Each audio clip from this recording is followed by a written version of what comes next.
Good morning, DJ and PK. It's 97.5, the KSL Sports Zone. Welcome in on a Friday morning. Well, the Utah Jazz played their last game before the All-Star break. They were fined $500,000 yesterday for the way they finished out the Orlando and Miami game, sitting guys in the fourth quarter. So they sat them for the whole game, and they lost to Portland, and everything should be fine. Doesn't seem very logical to me, but here we are. They got fined in part for winning the game. That doesn't make any sense either, but here we are. As far as the Portland game, Markkanen didn't play, Nurkic didn't play, and obviously Jaren Jackson Jr. is now out. Now, Portland is holding out some guys too, but ultimately they get the win. Let's get to the best of the postgame show.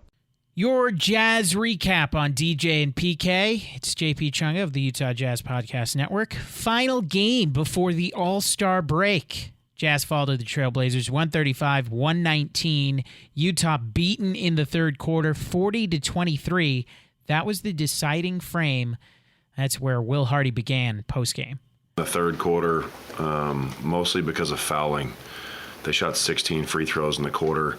When that happens, it's also hard to get into a rhythm offensively because you're playing against a set defense for most of the time. So I thought besides that piece of the game, I would have liked to see us be a little bit more physical with our switches.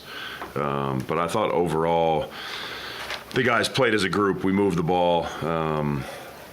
It was just one of those nights where when it slipped away from us a little bit in the third quarter, we couldn't quite regain control. We made a nice run in the fourth and just couldn't quite get over the hump. How about Svi's effort just coming in the fourth quarter and really providing a spark? Yeah, Svi's been the ultimate pro his entire time with us. There are times that he's in the rotation. There's times he's been a starter. There's times he's been out of the rotation. And he always handles himself with a ton of class. He's always prepared. He's a great teammate. We're lucky to have Svi in our organization. The league fined you guys right before the game. Do you have any thoughts on that fine? No. Moving forward, their approach to fining you, will that have any effect on who you choose to play? What do you mean their approach to fining us? So if they continue to fine you for, say, sitting Lowry and in the fourth quarter, would you avoid doing that moving forward? Yeah, I sat Lowry because he was on a minutes restriction. So if our medical team puts a minutes restriction on Lowry, I'll try to keep Lowry healthy. What did you see from Blake in his NBA debut? I thought Blake showed a ton of physicality. Obviously the ability to catch and shoot. And I think that, he obviously came in and is playing a lot off of instinct. He hasn't had much time with us, so I think he handled himself great, kept it pretty simple for most of the game and really contributed. How's Oscar doing? Oscar had to get 4 stitches above his eye. And then when they did the concussion protocol, they didn't feel like he should come back out into the game. I haven't gotten the final determination of what that ultimately will mean. But the docs didn't want him to come back. You have plans for the All-Star break? I do. Care to share them? I don't. Well, Bryce Sensabaugh led the Jazz with 28 points. Ace Bailey got plenty of the headlines in the morning heading into the game. He's headed off to Rising Stars. He'll participate tonight on NBC. Bailey scored 15. Rising Stars was the subject of his talk post-game. Just another blessing and an opportunity, and I just want to take advantage of it. Anything you want to prove in that game? I just let my game speak while I'm playing basketball. You'll be playing alongside some of your friends. I know Dylan Harper's like one of your best friends. For sure. Are you excited about that opportunity? We reunite back together, so it feels good to put on that same jersey again together, so that'd be a good feeling. Is there anything else? All right, it's just when you got today's news, what was that like for you to hear? Exciting. It was very exciting. God always have opportunities. God always put that opportunity in front of you, so it's just how you take it. Do you have a favorite memory growing up of All-Star Weekend watching it? Yeah, I got to make my own. It was an NBA debut for a Jazz man. Blake Hinson on a 2-way contract after being on the Rip City remix of the G League. He scored 11 in his NBA debut and spoke to Lauren Green. Coach Hardy said you're kind of just going out there playing on instincts because you haven't been with the team for too long. What was that experience like? What it sounds like, kind of hectic, the excitement mixed in with the trying to get things right. But shout out coach for letting me just feel it out. What do you know, if anything, about some of the guys on this team and the way this team plays? I know a few of these guys. I watch film, obviously, on trying to get into it. But I know what I know. So I'm just going to see if I can fit in. Hopefully it works. What do you want Jazz fans to know about you and your game? I guess I would have to ask. I just say I like to win, like everybody else does, obviously. But yeah, I like to win. Just like kind of what your G League experience, kind of how has that kind of prepared you for what you're going to see in the NBA? Oh yeah, the G League has prepared me. I owe everything to the G League. Honestly, it's built my character on and off the floor, and it's helped me. Sorry, just one more time. What did it feel like when you took the court tonight and scored the first point? Yeah, obviously it was a lot. It was intense, and I settled in pretty quick, but it was definitely intense, definitely a little nervous. The All-Star break means a week off between hoops, a road game in Memphis next Friday. Tip is at 5 o'clock. Pre-game begins at 4. I'm JP Chunga, and this has been your Jazz Recap on DJ and PK. There is the best of the postgame show. When we come back, college basketball, Utah and BYU honoring a couple legends at their respective schools. Utah women's basketball, Elaine Elliot is going to have the number 582 raised into the rafters with a banner with her name on it. At halftime of Saturday's game with Cincinnati, it tips off at 5 o'clock at the Huntsman Center. The longtime Utah women's basketball coach joins us next. DJ PK, and we are joined now by Elaine Elliot, former women's basketball coach at the University of Utah. Will be honored at the Huntsman Center this weekend with a banner going up in the rafters. Elaine, good morning. Good morning, guys. Does it seem just totally bizarre? I mean, you still remember 25-year-old Elaine. It's like, how is this happening? You're getting a banner recognizing 582 career wins, obviously NCAA tournaments and deep tournament runs, Sweet 16, Elite Eights, all that kind of stuff. It's all coming together. I assume you're going to have a lot of people there. Well, you said it all in terms of, is this really happening? Yeah, does this happen to people? You never once consider this. You go to practice every day and you love everything about what you're doing, and you get to have these lasting relationships with kids who now are about for the total of about 47 years as we count from when I started.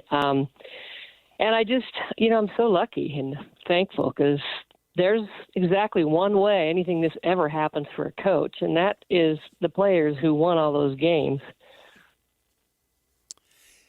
I've known you for a long time, and you always were a good interview. You'd speak your mind, and I'm just wondering what you think of the advancements in women's sports. You're one of the OGs. I believe you played at Boise, and I'm guessing for when you did that to what it is now, the progression that has been made maybe blows your mind, but assess the overall state of women's college basketball compared to when you started to where it is now.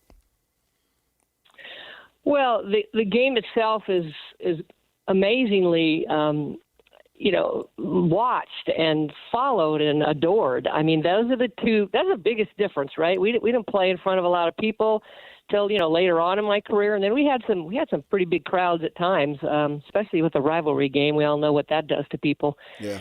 So that's the biggest, greatest, coolest thing that's happened. I mean, the entire process of women getting scholarships and getting money to make their way through school. I mean, that is all thank goodness, right? Was long due, and women just they didn't play for that reason, and yet they deserved all of that alongside their male counterparts. And now, of course, you're right. The game is just crazy now in this new model of college athletics. For me, I coached at the right time. I have certainly, I have no ill feelings towards the people in the game now and what is out there for them, although it's still a small minority of them. You still have the majority of athletes at the college level are amateurs. But the way it's changed now with basically the pro levels up in football and obviously men's basketball and other sports like women's basketball, who some of those gals are making good money, it's still, the model is professional. And, I wasn't a part of that. And I'm kind of glad not to have been, just because, I would have had a lot bigger job to do, although I would have had a much bigger staff to get it done. Yeah, there you go. So maybe I wouldn't have minded that. Just the idea of, they've got to come to terms with what this model really needs to be to service the idea that it's even on college campuses. It is a pro model in ways that yet don't really fairly address the pro part of a pro sport. I mean, pro sports has it figured out. Obviously, they've done a lot of things to try to keep the product competitive, because that's still the best thing for the game. And the colleges and the NCAA don't yet have those answers in writing. So we'll see. PK mentioned you played before Title IX was fully implemented, and now there's scholarships, there's planes. Depending on the school, there might even be chartered planes. What was it like when you were playing basketball in high school and college? What was it like? How different was it? Can you give people some tangible examples of how it's just completely changed? Well, even though Title IX came in 73, it took some years to actually get money. I received $500 in my senior year. That's a change. The experience was, we just had the things that create the stories for us are a lot different. Ours were van rides, right? I don't remember flying anywhere except back to the national tournament. So we're in 13, 14-hour van rides to go up into the Seattle area, and our coaches are the drivers. But we tell the stories of what happened in the vans and the cars. We couldn't wait to get the practices after winter breaks, and we end up coming back like 2 hours before practice is going to start, and it has just snowed. And so we're out in our cars in the parking lot doing cookies, just waiting for the doors to open, because all we wanted to do was get in and get back to playing basketball. The memories are different, no better, just different. And it was, I was in the old guard, but not the ones who created the situation for women. Those were the Fern Gardners and the Norma Carrs. So I was a recipient of it for sure. Had great college and high school coaching opportunities, really because I had played college basketball. That is what made women qualified enough in people's eyes to be a college coach, was having played in college. So you can see the differential there for men and women as we started out, even back then. This quote you gave me is coming up on 30 years old when I used to work for the Tribune and covered men's and women's basketball for the U of U. And it has stuck with me all this time. And I loved it. And I'm going to repeat it. You said, women's basketball jobs are good when men start wanting them. And I thought that was just brilliant. And you put it out there, and there was a bit of sarcasm, but a whole lot of truth. And we see that today. I mean, the fact is, these are great jobs now, and that's an advancement. So I guess you got to take it, right?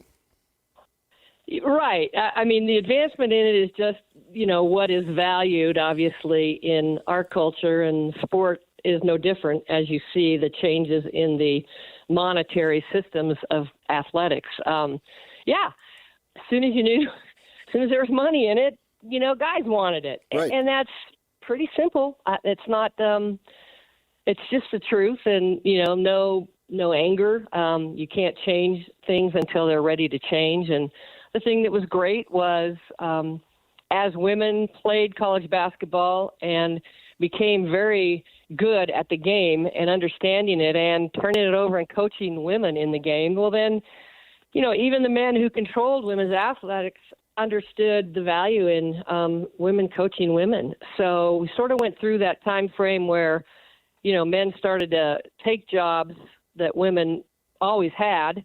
And then you started to see it, again, even up over time. And there became qualified women who just said, and were successful. And it just opened the door for women to be in what has always been a male world. And there's just great jobs out there. And there are great women and men coaches. 582 career wins. I guess you're going to put that number up on your banner. I was surprised when you said it'll be great to have a lot of your former players back for this, because you continue to apologize to some of the players from the early years. Yeah, back sure. to PK about the truth and the sarcasm. So explain why that is. Look, I was 27 when I started, and I didn't want Fern to retire any more than the players wanted Fern to retire. I wasn't ready, but she was. So thankfully, she pushed hard enough that I had that opportunity. But, I got better every year that I've coached. I mean, the best coach I was the last year I coached. And I don't know how it could have gone any other way. I look at things in life the same way. I've never thought I knew it all, or thought I, had it all, or thought I deserved it all. I just kept doubting myself. That's how I got better. I kept trying to get better at the things I didn't do well, and so of course the recipients of the worst of that were my first players. Yeah, I mean, I think you can say that across the board. I listened to a podcast with Morgan Scally, and he was talking about how Kyle Whittingham has told him, you're going to go through a learning curve. You've been trained, and he was trained to be the head coach of U football longer than you were trained to be the head women's basketball coach, obviously, because he'd been an assistant for 20 years, and you just said you were 27, and he's 20 years older than that right now. But he understands that there's going to be a learning curve. So I think that most people would understand that you would get better.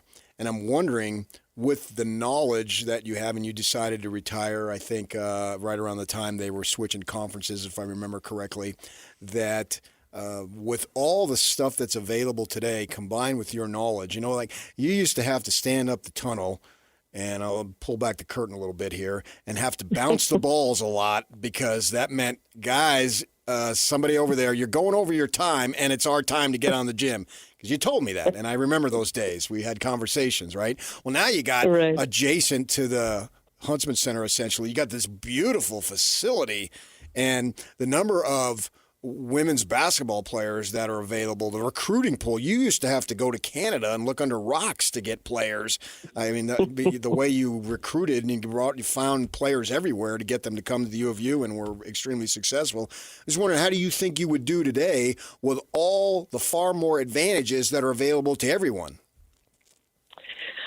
Well, it's beautiful to see those facilities and all the things that are available to coaches and coaching staff. The thing that doesn't change is the stress and the winning and the losing. I think as far as how I feel about the game, or my own understanding and knowledge and how that would transfer, I'm really confident that it wouldn't have changed anything, that I would be successful. The resources would grow with the competition. The thing that's always important is that you should always want to be and expect to be around the best all the time, comparative to, certainly, teams that share the same resources. We were never in a power league, but we were always the best at the leagues that we were in. I look at the game now, and I watch the game, and I've had the opportunity to do some analysis, actually, for the first time on TV, which, now here I am starting over again, right? Just the rookie, the newbie. But I just feel like that's just the part of it is still, what do you do on the floor? What do you do to coach? What do you do with the players? How do you get them to be their best, and how do you perform well enough to help them be their best? So that hasn't changed. I mean, if I just went to practice for 2 hours a day, I'd still be in college athletics. I love it. I just want to sleep at night. The stress is real. The need to win and lose is real. Right. And even though it seemed like I maybe was retired earlier than some, I started earlier than most. Yeah, there you go. That's true. This media job, how did this happen? Because for people who watch the games on ESPN Plus, you're the analyst. How does this happen? Are you going to be calling this Cincinnati game and just take the headset and then walk out there at halftime as they reveal the banner? How does that work? Yeah, I actually am. When I first started this, of course, I had known about the banner for a while, so it didn't strike me as unusual that I would just do the job I had that night and then we'd have the banner reveal. Now, this week has been a little more stressful. Just kind of all the things that happen around it, but yeah, that's fine. What would I do otherwise, right? I'd be chit-chatting with other people. Instead, I'll just chit-chat, with Tony. So it's just been fun. They wanted to have a coach. They thought it might be an interesting perspective to use somebody at Utah with my background, just so that I kind of had the stories that nobody else had and kind of had the experiences that nobody else had within the program itself. And they wanted to present that to the TV audience. And I thought that might really be cool to do. And I really enjoyed it. You guys don't believe that, do you? Well, you've evolved. Let's just leave it there. You've evolved, Elaine. See? You continue to grow and evolve. I had a long ways to go, and hey, even the dumb ones can make it at some point. I think one of the fun things for coaches is to bring in an 18-year-old kid and then watch that person, man, woman, whatever it might be, grow up, so to speak. And by the time they're done, especially in that age, that age group is a massive difference in just life and maturity from the time they're 18 to the time they're 22, 23, and they're ready to go on and they're done with their athletic eligibility, right? And that's the fun part, to see players develop as human beings and, of course, on the floor or on the field, whatever it might be. With that in mind, it's not as prevalent in the women's game, but it's still there, this immediate eligibility and the rampant transferring and all that. And then, you wonder what is lost in the translation of doing all that in the process. I'm just wondering what you think of the rules that are available that kids can hopscotch if it's not working. Or even if it is working, for that matter, they still want to go. Yeah. I mean, that kind of goes back to my earlier comment about, basically the colleges everybody's a free agent every year of their eligibility. I mean, who could manage that? And what's good about that for the game, the university game? I mean, there's just nothing good about that.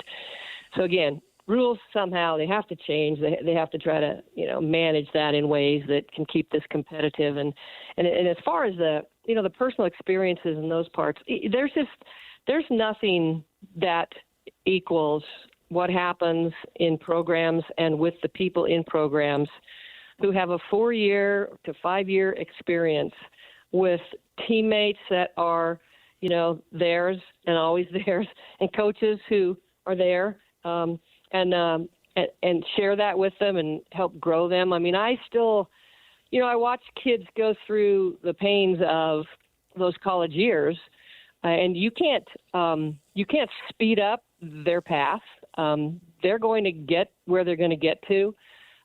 You're there for them like a parent would be for them, but you're also understanding that, they're going to come out the other side. And I see now the kids that, have those kinds of personal things occur in college years that we were there for, we knew of, but we couldn't change for them. And now they're out there, with lives and careers and professionals that they're the ones doing that kind of work with kids in that formative age. You can't do that in a year, and you can't experience that as a player and as an athlete. As I talked on Friday night a little bit at our legacy dinner that before Saturday, it's going to include the idea that the experiences that they talk about and the stories that we have are, things that these kids went through because they shared a period of time and a period of experiences, and not just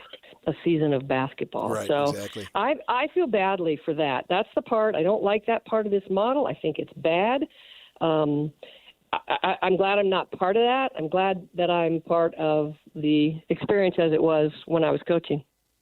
Elaine Elliot, longtime Utah women's basketball coach, joining us Saturday. They will put a banner up in the rafters with her name on it, her 582 career wins. 15 conference titles, 15 NCAA tournament appearances, including the Sweet 16 in 2001 and the Elite 8 in 2006. So many memories in the Huntsman Center. And I know this is above your pay grade now, but when you heard they were probably pivoting from building a brand new arena to remodeling the Huntsman Center, is there a part of you that likes that, given all the memories you have in the Huntsman Center? Well, yeah, no, you think, I still have people I could bring back, right? I have nieces and nephews and say, hey, look where I, coached for all those years. So there's a nostalgia to it. At the same time, this is how it works, right? There's going to be you just move forward. And part of that is going to be moving to new physical facilities. So, my heart isn't broken. It's just, not a bad question to ask and something to reflect on, but nothing to worry about. Well, Elaine, I call you Coach. I'm not comfortable calling you Elaine, so I'm gonna stick with what I knew, calling you Coach. It was a pleasure to cover your program all those years. You guys were as fundamentally sound as anybody, and I think this is an honor that's well deserved. So congratulations. Listen to both of you. I just can't thank you enough. And Pat, yeah, those were the good days. You were always good. You were always good, and you were always fair, and nobody could ask for more. Thank you, Elaine. Thanks for joining us, and enjoy Saturday. It should be fun. Thank you so much. See y'all at 5 o'clock. The Utes will honor Elaine Elliot Saturday, 5 o'clock. They play Cincinnati. Now BYU's going to honor Jimmer Fredette. His college coach Dave Rose joins us next. Stay with us. DJ PK, and we are joined now by Dave Rose, former BYU basketball coach. They're going to be honored at the Marriott Center. They're going to be honoring Jimmer Fredette. The good old days. Jimmer, the Mountain West Conference. Dave was coaching in that era. Dave, good morning. Good morning, guys. How we doing? Good. Dave, I'm curious. Jimmer now, you don't even need his last name. It's just Jimmer. Everybody knows it. Was there ever a time when he could have not ended up playing for BYU? Do you ever look back and think, well, we didn't know when he was a freshman and the recruiting process and all that? Or was it a slam dunk? It was one of those deals where you knew early on. Sometimes you know what's going to happen 12 or 18 months before it happens, but sometimes you don't really know what's going to happen. How did this one play out when you landed Jimmer? Yeah, this was, we were kind of nervous the whole time through it because his mom, Jimmer's mom, really wanted him to stay close by because obviously they loved watching him play in person. And Fran McCafferty, this is when Fran and I became actually pretty good friends, is because we were everywhere watching him play for a couple of years, and he was right there at Siena, and so we were pretty nervous for quite a while, and then. When he finally committed to us, got his mom's permission to come all the way out here. His dad, Al was always, I think, kind of on BYU's side a little bit. He went to BYU for a semester back when he was a kid, and he thought it would be a good place for him to go. So we didn't really know for sure until, we got the mom's approval. And once we got the mom on board, then, it worked out pretty good for us. As I was covering the team during that time, it was a phenomenal time. What a great time to be alive, obviously. And to see Jimmer just take over, I'm speaking of the second part of maybe his junior year and certainly his senior year. And I always thought that, man, if he would have played at Utah in the 90s, that never would have occurred. Let's call it like it is, right? And for you to basically say, okay, this is your ball.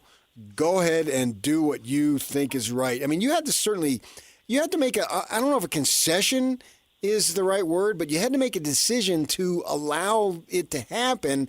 And we don't really see that very much. So I thought, and Jimmer deserves 99% of the credit, but I thought you two being able to just say and allowing him to do it, allowing him to flourish, if you would have reined it in, it wouldn't have happened. So just speak to your mindset at the time that you said, yeah, this is something that we need to do. Well, I think more than Jimmer or more than myself, it was the other guys on the team. I mean, you have to have a group of guys who want that to happen in order to win games, and we felt that was a good way for us to try to close out games, especially. But his ability to score the basketball was unique and really unique for us at the time, and you give guys Jackson Emery and Brandon Hartzog. Davies and Noah Hartzog and Charles Abuo. I mean that whole group of guys, they all had to really buy into that, and it could only happen. I mean, it's hard to really try and explain to somebody who hasn't coached a program or tried to deal with 8, 9, 10, 12 different players. These players all come to college thinking that they're going to be the next guy, and then they're going to be the next player at the next level in the NBA. And what we usually did was kind of dash all their dreams, and there's only a few guys every year that get the chance to be the star, and then there's only a few guys from there that actually get a chance to go on and play. And so in this case, I really believe more than me or more than Jimmer or more than our coaching staff, it was our players and those guys allowing Jimmer to be Jimmer. And I get that. There's a lot of truth in that. Convincing 4 guys that they need to defend hard and rebound hard, but they're not going to touch the basketball very often, that's a hard sell. So I totally get what you're saying. But to PK's point, I don't even know how many times I interviewed you, but there's 3 or 4. There are 3 or 4 interactions that really stick with me over time. And I remember asking you, because there was a phase where you gave Jimmer the ball and he went to work. He's on the 3-point line. We all close our eyes and see it, right? Head fake, shoulder fake, step back. He's driving. No, he's hitting a fadeaway 3 or whatever. But then it escalated even more, and he started taking logo threes. And this is before Steph Curry and before Damian Lillard made it semi-normal. He's taking logo threes, and people are oohing and on, and I'm looking at you, and I asked you specifically, what are you thinking when he takes a logo 3? Is that his idea? Are you okay with that? And I just had the feeling that you were biting your tongue and your lip until they bled. Was it really hard to let him take 34-foot shots? Or you were just sitting back there thinking, this is awesome. Let it fly, Jimmer. Well, I think he made it a little bit easier on me because he made most of them. I got a lot of guys who want to shoot him.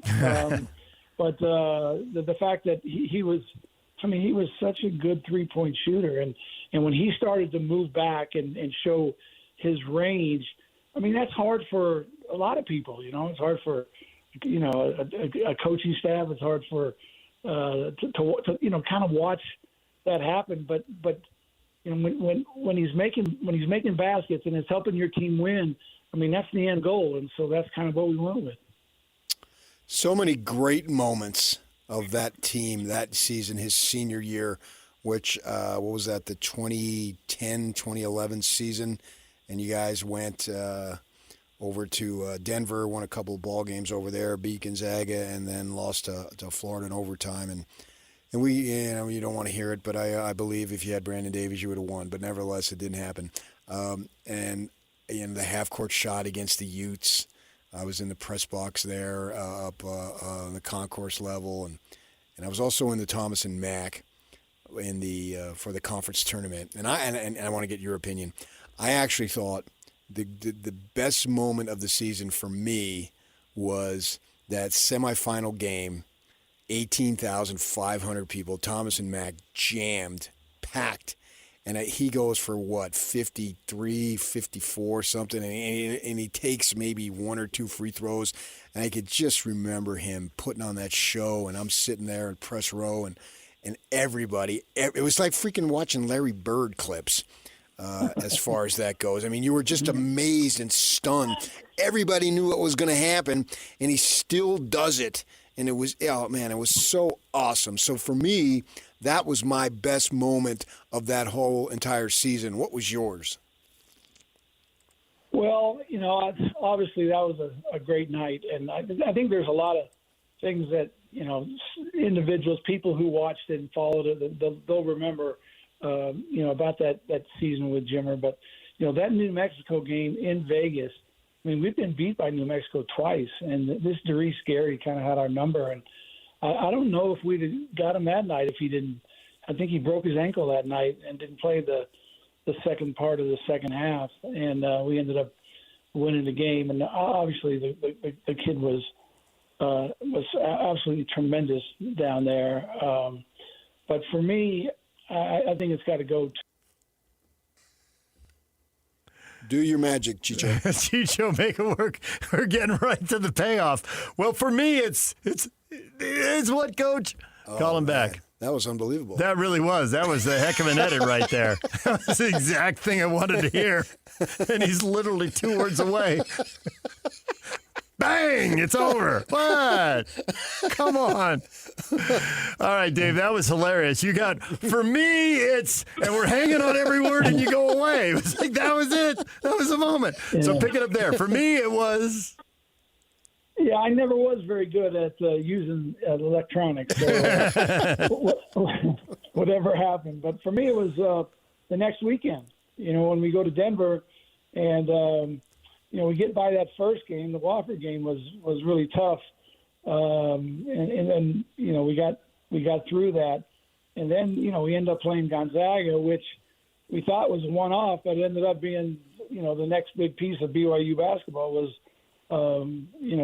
playing big games against Gonzaga, but us being able to win that game and then get to the Sweet 16. I mean that's I think the most special memory for me because. That's pretty hard to do, I mean, it was really, really hard for us to do in that time. I mean, Coach Young did it in his first year, so it doesn't sound that hard for him. But for us, it was a pretty big accomplishment for us. Jimmer famously didn't come in. He wasn't a star as a freshman, and it occurs to different people along the way. Oh, wow, wait a minute, right? Jimmer Mania is his senior year. That's Jimmer Mania, and everybody knows what's going on. For me, it was really clicking in his junior year. He was averaging over 20 points a game. That's a lot in a 40-minute college game. He was your leading scorer and all that. But the game that really jumped out at me was your first NCAA tournament game. You guys hadn't won a tournament game in like 17 years, and you win a thriller over Florida, and he went off. And I can still remember him standing on the baseline doing a post-game interview like it wasn't that big a deal. And I'm like, wow, I knew he was good, and now I realize he's really good. And he isn't even impressed. There's even more there. I mean, I was thinking, how good can this get as a senior? Well, that was for me. I'm not at practice every day. I'm not with him, on the bus, on planes and all that. I'm figuring it out then, late in his junior year. When are you figuring it out like, wow, this is a guy we can really ride to places we don't normally go? Well, I think, obviously after his junior year, we got the win against Florida. And then, we had we played pretty well, but we weren't good enough to beat Frank Martin and his group. So, but we were that next year trying to get him to come back during the spring. And, I wanted to give him every opportunity to visit all the NBA clubs and get a read from everybody and then make a decision if he was going to, go early or if he was going to come back. And, obviously, the whole time, I feel like the best thing for him is to come back. But I think really that's because that's the best thing for me, for him to come back. But when he actually did come in my office and tell me that that's what he wanted to do, and then not only did he tell me that that was his decision, but then came with a plan that he had drawn up, that what he was going to do that summer and what he wanted to accomplish and the things that he was, the reason that he was coming back, not only to improve himself, but to help BYU to advance in the tournament and to be with those guys, to be with his teammates, and even to this day, you got the guy and went and asked him the most special part about that season. He'll tell you that it was the guys that he played with. I mean, they were really a special group of guys, and they. When you take Jackson Emery and Jim are still best friends today, and their families. So, I just think that was a special time and a special group, and I hope it happens again in college basketball, but probably won't. You know, I don't know if Jimmer would be able to stay at BYU for 4 years. I know one thing: if we'd handled him the way I handled him the first year, he'd never come back anymore. I mean, that's be long gone. But that's from me watching it from afar. So I just really I'm happy it happened, and I'm glad we get to celebrate it here this weekend. You talk about the guys and being able to allow him to flourish. And I think a large part of that, and you correct me if I'm wrong, you're much closer to the situation than I was the humility that the kid had and being around him. I mean, he was getting just an unprecedented amount of attention was being shined on him in this game at that time. And yet he still had that little all shucks, small town kind of guy that he never let it get to him. And even today, you know, you talk to him and he basically deflects and he's self-deprecating and all that. Speak to what kind of kid he was during all this and how that he was able to stay so level-headed when he didn't let the stardom really get to him or change who he was or is. Yeah, that was probably one of the most unique things about the season, and it all had to do with his personality and his natural way with our team. And he I mean, I've talked about this many times, but you didn't see Jimmer and one guy hanging out all the time, or Jimmer and a little group of the team, and those guys are always together. Jimmer was with a different guy, you know, every pregame meal. He sat with a different guy, and he just had a really good relationship with, you know, almost every single guy on that roster. And it had, you know, I would find out, you know, this, you know, later during the week, whatever, that, you know, he would go out, you know, during the week with this group or with that group or with that group. And that's really unique. And usually guys, especially guys who get to be really, you know, really good and going places in Provo is a little bit difficult. That they get their posse and they stay with that group, and then they find a pattern. That's kind of how they go through it. But Jimmer was different that way too. He loved the people who, you know, paid attention to him, and he spent so much time, you know, getting from the arena to the bus and all these different places that if the guys ever got upset at Jimmer, that was probably the reason. It was like, hey, come on, Jimmer, let's go. We waited long enough. Let's get on. Let's get on to the next town. But he was a guy who genuinely just loved to be around our team and the group of guys that we had.